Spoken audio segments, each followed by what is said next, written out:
যখন হাসিনা ওয়াজেদ নির্বাচিত প্রধানমন্ত্রী ছিল তখন তারেক রহমানরা লন্ডনে বসে ভাষণ দিতেন। তখন তো বন্ধ করার কথা আওয়ামী লীগ বলেনি।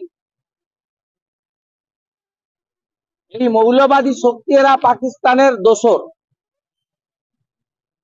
এই পাকিস্তানিদেরকে জব্দ করার জন্য ডোনাল্ড ট্রাম্প নরেন্দ্র মোদীজিকে কঠিন ব্যবস্থা নিতে হবে এবং আমরা গোটা পৃথিবীর মৌলবাদ জঙ্গিবাদের বিরোধী জনগণ, হিন্দু জনগণ চাই অবিলম্বে আমেরিকা, ভারত এরা এগিয়ে এসে বাংলাদেশে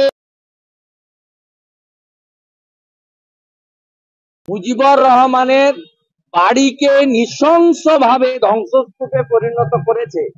আমরা পশ্চিমবঙ্গের ভারতীয়রা আতঙ্কিত যে খোলা বেড়া দিয়ে এরা ঢুকে আমাদের এখানেও যে কোনো সময় এরা বিস্ফোরণ ঘটিয়ে আমাদের ঐতিহ্যকেও এরা ধ্বংসস্তূপে পরিণত করতে পারে। ফলে শক্তি প্রদর্শন করুক, নইলে বাংলাদেশে যেভাবে মৌলবাদী শক্তির হাতে চলে গেছে, আগামী দিনে নেপাল, ভুটান, মায়ানমার, চীন, ভারত যারা বাংলাদেশের পাশাপাশি আছে, পাকিস্তান ছাড়া